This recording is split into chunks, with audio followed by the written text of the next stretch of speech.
सुन लो नरेंद्र मोदी, ये राहुल गांधी का कार्यकर्ता बोल रहा है हम जमीन से जमीन हिला देंगे, इस दिल्ली की सारी सड़कों को हम जाम करेंगे अगर हमारे नेता के खिलाफ अगर कोई भी अपशब्द बोलेगा। महिलाओं पे आज भी अत्याचार हो रहा है, महंगाई आज जो है अपने आखिरी उस पे है और कुछ भी ये सरकार काम नहीं कर रही है। पूरे देश की अर्थव्यवस्था पूरा इन्होंने सब सिस्टम खराब करके रख रखा है। कांग्रेस के समय में हर आदमी के पास रोजगार था और बीजेपी के समय में हर आदमी खाली है, हर आदमी से रोजगार छिन गया। नमस्कार, 4PM दिल्ली देख रहे हैं आप और मैं हूं आपके साथ शाहीन खान। भारतीय जनता पार्टी के नेता और केंद्रीय मंत्री रावनीत सिंह बिट्टू ने राहुल गांधी के ऊपर एक विवादित बयान दिया, जिसके बाद से लगातार राजनीति गर्माती जा रही है। कांग्रेस का कहना है कि इस तरीके के बयान जो है ना कि संविधान के लिए ठीक है बल्कि राजनीति के लिए भी ठीक नहीं। ऐसे बयानों को लेकर के कांग्रेस जगह जगह प्रदर्शन कर रहे हैं। आप देख सकते हैं दिल्ली प्रदेश कांग्रेस कमेटी के दफ्तर के बाहर मौजूद है, जहाँ पर एक बड़े लेवल पे जो है प्रदर्शन किया जा रहा है।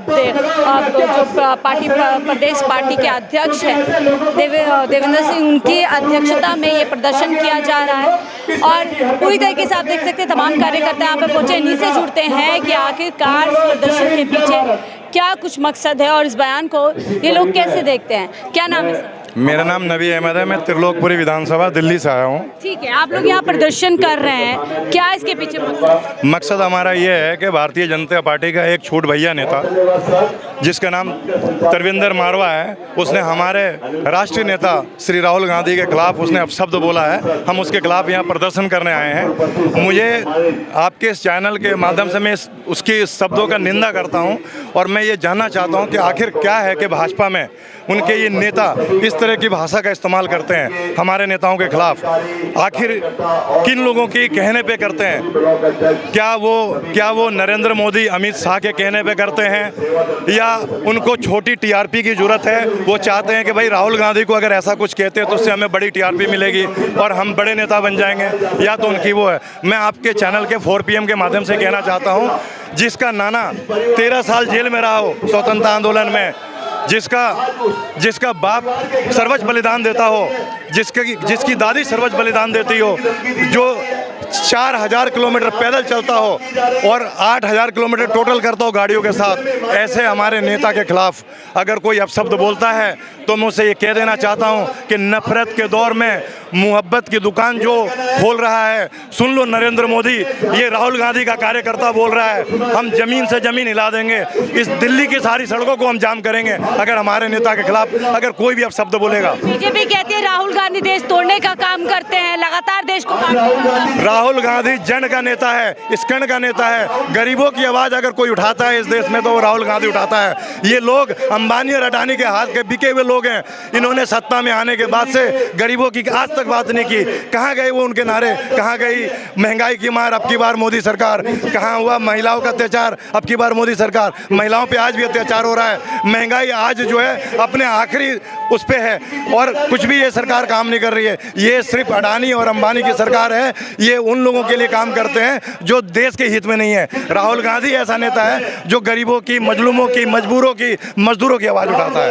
आपको क्या लगता है? देखिए, ये बयान जो शुरू हुआ, राहुल गांधी विदेशी जमीन पर जाते हैं, वहाँ पर अपनी मन की बात करते हैं, अपनी बात रखते हैं, वक्तव्य रखते हैं, उसके बाद से ही पूरा विवाद शुरू होता है कि राहुल गांधी ने विदेशी जमीन पर अपमान किया, उसी के चलते। क्या आपको भी लगता है? देखिए, ये कोई अपमानजनक बात नहीं है। बीजेपी के अंदर छुटमुटे नेता जो आज बहुत ज़्यादा हो चुके हैं। ये जब भी राहुल गांधी जी जब कुछ अच्छा करने की कोशिश करते हैं, जब भी दलितों की बात करते हैं, मुस्लिम की बात करते हैं, पिछड़ों की बात करते हैं, दलितों की बात करते हैं, तभी इनके ऊपर जो आरोप लगाए जाते हैं। और देवेंद्र मारवा ने जिस तरीके से आज राहुल गांधी के पूर्वजों के ऊपर जो ये आज गलत टिप्पणी की है, ये बहुत निंदनीय है और इसके ऊपर FIR होनी चाहिए, उन्हें सज़ा होनी चाहिए। ऐसे तो कोई भी किसी भी देश के बड़े नेता, बड़े सम्मान के ऊपर कोई भी उंगली उठा सकता है। और सबसे बुरी बात तो मुझे ये लगती है कि जब बात राहुल गांधी पे आती है तो लोग क्यों भूल जाते हैं। ये वही नरेंद्र मोदी है जो कहते थे, जो बिना बताए पाकिस्तान से बिरयानी खा के आ जाते थे। ये वही नरेंद्र मोदी है जो कहते थे अब की बार मोदी सरकार डबल इंजन की सरकार। डबल इंजन की सरकार में ना जाने देश के अंदर कितनी बेटियों ने दरिंदों के हाथों निस्ते नाबूद हो गई। देश के अंदर ना जाने कितनी बार छात्रों का पेपर के साथ खिलवाड़ किया गया, देश के खिलाड़ियों के साथ खिलवाड़ किया गया, देश के ड्राइवरों के साथ। पूरे देश की अर्थव्यवस्था पूरा इन्होंने सब सिस्टम खराब करके रख रखा है। 2000 करोड़ रुपए इन्होंने राहुल गांधी की छवि खराब करने की कोशिश की है। आपको क्या लगता है राहुल गांधी विदेशी जमीन पर जाते हैं और वो कहते हैं मैं प्रधानमंत्री मोदी से नफरत नहीं करता हूँ, इस तरीके के बयान जब उनके लिए आते हैं तो क्या भाजपा की नफरत साफ नजर आती है राहुल गांधी के? देखिए, नफरत पूरा देश जानता कौन किससे करता है और ये कोई नई बात नहीं है। देखिए, जब कोई सितारा आसमान में चमकता है ना तो लोग उसको देख के डरते हैं, सोचते हैं कि ऐसा ना हो हमारी जगह वो ले ले। वो कहते हैं ना मैडम कि तुझसे पहले जो तख्त नशी इस तख्त पे था उसे भी अपने खुदा होने का इतना ही गुरूर था। तो आज जिस सप्ताह में ये बैठे हैं ये गुरूर ना करें, क्योंकि इससे पहले जो तख्त नशी था उसे भी अपने खुदा होने का इतना ही यकीन था। तो ये कुर्सी बदलती है और देश की जो जनता है ना 240 पे आके अटक गए, तो क्या लगता है अभी रस्सी जल गई पर बल नहीं गए?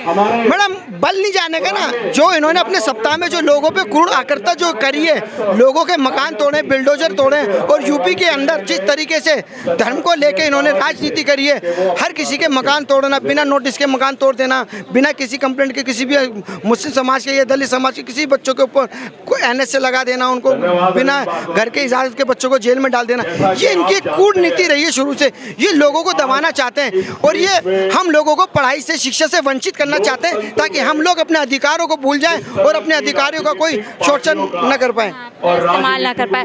अंकल, आपको क्या लगता है, अभी 2-4 दिन पहले हमने हिंदी दिवस मनाया, कल भी 100 दिन का ब्यौरा दिया गया है, पूरी रिपोर्ट दी गई है और उसमें विकसित भारत की बात करते हुए अमित शाह ने भाषा की बात की कि किस तरीके से हम भाषा के लिए अग्रसर है। जब उन्हीं के नेता इस तरीके की भाषा का इस्तेमाल करते हैं तो क्या कत्ती और करनी में फर्क नजर आता है? मैडम, मतलब दुनिया देख रही है, विदेश पूरा विश्व देख रहा है कि मोदी सरकार के अंदर किसी के ऊपर कोई अंकुश नहीं है। भाषा की मर्यादा ये लोग भूल गए हैं। किसी को भी आतंकवादी बोल देना, किसी को भी गंदी गंदी गालियां देना, ये मोदी सरकार में बनता है। अब मैं क्या कहूँ कि बीइंग ए महिला, आप कंगना रनौत को देखो, उस पर किसी का अंकुश है? क्या वो सांसद लायक थी? क्या उसको इस तरह का पद देना चाहिए था?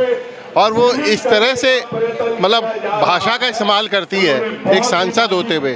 मोदी के किसी भी मंत्री पे, किसी भी सांसद पे, किसी भी विधायक पे मोदी का कोई अंकुश नहीं है। और जब ये हताश होते हैं, जब ये परेशान होते हैं, जैसा भी ये 240 पर आके रुके, 240 मिली नहीं है अगर जो ऑफिशियल देखा जाए, ये तो 140 पे रुके हुए हैं। ये तो चोरी, वोट चोरी कर करके ये जो 240 पे रुक गए ना, वो भी जब कांग्रेस को इतना वोट मिला कि कहीं ना कहीं इनको 240 पे रुकना पड़ा, अदरवाइज ये 240 इन्हें मिली ही नहीं है। क्या उसी की टीस निकालते हैं इस तरीके के बयान? ये उसी की टीस है, क्योंकि आज इनको ये बात लग गया है कि मोदी को अगर जो मैं सत्ता से बाहर होऊंगा तो मेरे इतने बड़े बड़े भ्रष्टाचार, इतने बड़े बड़े घोटाले उजागर होंगे कि मुझे जेल की हवा खानी ही पड़ेगी। ये मोदी को दिखता है, ये मोदी को लगता है, इसलिए वो किसी भी तरह से साम दंड भेद, क्या वोट की चोरी करनी पड़े, लोगों को करना पड़े, चुनाव आयोग को खरीदना पड़े, चाहे पुलिस को खरीदना पड़े, डीएम को खरीदना पड़े, ये मोदी ने अपनी नीति में बना रखा है। उसी वजह से ये सत्ता में रुके हुए। अन्यथा इनके पास 89 सीटों पर जो कोर्ट में मुकदमा चल रहा है, अगर जो वो फैसला आ जाए तो सरकार आज गिर जाएगी इनकी। और भाषा पे इनको मर्यादा कांग्रेस जरूर लगाएगी, क्योंकि कांग्रेस ने तो अच्छे अच्छे अंग्रेजों को भगा दिया। ये तो है क्या भला? लगता है चुनाव के समय हमने देखा था पीएम मोदी ने मंचों से कई बार इस तरीके की भाषा का इस्तेमाल किया जो किसी भी प्रधानमंत्री को शोभा नहीं देता, ज्यादा बच्चे वाले, मंगलसूत्र। तो क्या शुरुआत वहीं से होती है? मैडम, एक बात बताइए, 70 साल कहते हैं या 50-55 साल कांग्रेस ने राज किया। कांग्रेस के समय कुछ मुसलमान वो राष्ट्रपति भी बने। क्या आप लोगों ने देखा कि कभी देश पर ऐसी आंच आई? लेकिन 2014 के बाद मोदी को लगता है कि हिंदू मुसलमान खतरे में है। भाई, इसका मतलब 2014 से जब से मोदी आया है तभी से हम लोग खतरे में, उससे पहले तो खतरे में थे नहीं। क्योंकि मोदी ने हिंदुओं के अंदर, हिंदुओं के बच्चों के अंदर एक ऐसी धारणा डाल दी कि भाई तुम लोग खतरे में हो और मुझे जिताते रहो और तुमको मैं एक भगवा झंडा दे दिया है, बस उसे हाथ में लिए रहो, काम मत करो, रोजगार मत करो, धंधा उन्होंने देना नहीं, महंगाई बढ़ती जा रही है। हर कांग्रेस के समय में हर आदमी के पास रोजगार था और बीजेपी के समय में हर आदमी खाली है, हर आदमी से रोजगार छीन गया। आप इसको क्या देखेंगे? आज जो विकास होता है देश की जनता से, देश के युवाओं से, यदि देश के युवाओं के पास आज रोजगार नहीं होगा तो विकास कैसा विकास? यही तो बात राहुल गांधी विदेशी जमीन पर कर रहे थे, उसको बोल दिया। कह रहे हैं राहुल जी भी कि भाई आप नौकरियां दीजिए, आप महंगाई पे कंट्रोल कीजिए, आप गरीब को जिसका जो अधिकार है, मैं देखिए एक आदमी देश में जूते बनाता है, आप विदेशों से खरीद के ला रहे हैं। जब देश में हम बना सकते हैं तो हमें विदेशों से खरीदने की क्या जरूरत है? वो कहते हैं कि आपको चाइना से माल खरीदने की वजह अपने देश में प्रोडक्शन करो ना। यदि आप इतने होनहार हैं, आपके पास इतनी चीज़ें हैं, तो आप देश के अंदर प्रोडक्शन करो। देश के हर नागरिक को काम मिलेगा, देश के हर जो टेक्निकल आदमी उसे काम मिलेगा। हमारे पास इतने इंजीनियर हैं जो विदेशों में जाते हैं, हमारे पास इतने डॉक्टर हैं जो विदेशों में जाते हैं। मोदी ने योजना तो शुरू की थी मेड इन इंडिया। भाई क्या हुआ मेड इन इंडिया से? क्या रोजगार मिला? वो जो डॉक्टर हैं, जो डॉक्टर हैं अस्पतालों से आप, जैसे फॉर एग्जांपल मैं अभी देख रहा था, सर्च करा, 162 करोड़ आप अस्पतालों से चंदा ले लिया आपने, जैसे यशोदा से लिया। आप क्या मेड इन इंडिया करेंगे? आप क्या डॉक्टरों को वो करेंगे? डॉक्टरों को पूरी सैलरी नहीं मिल पा रही है, मरीज का पूरा इलाज नहीं हो पा रहा है। आज अस्पतालों को पहले अपना पैसा पूरा करना है, 162 करोड़ कम थोड़ी होता है, पहले वो अपना पैसा पूरा करेंगे, फिर वो मरीजों का ढंग से इलाज करेंगे। ऐसा ही होगा जब तक मोदी सरकार रहेगी, देश के अंदर विकास हो नहीं सकता। देश पिछड़ रहा है, मोदी को हटाना पड़ेगा, देश की जनता को जागरूक होना पड़ेगा। बहुत बहुत शुक्रिया हमसे जुड़ने के लिए। तमाम लोगों से जुड़े हुए थे, इनका साफ कहना है कि जब तक प्रधानमंत्री मोदी जी इस देश में रहेंगे तब तक किसी तरीके से भाषा की मर्यादा टूटती रहेगी और भाषा की मर्यादा टूटते वक्त ना ही नेता प्रतिपक्ष देखा जाएगा और ना ही जो विरोधी पक्षी पार्टी है उसके सबसे बड़े नेता का चेहरा देखा जाएगा। बहरहाल आप इस विवाद को लेकर के क्या कुछ सोचते हैं, हमें अपनी राय जरूर साझा कीजिएगा। फिलहाल के लिए मुझे दीजिए इजाजत। आप देख रहे थे 4PM दिल्ली।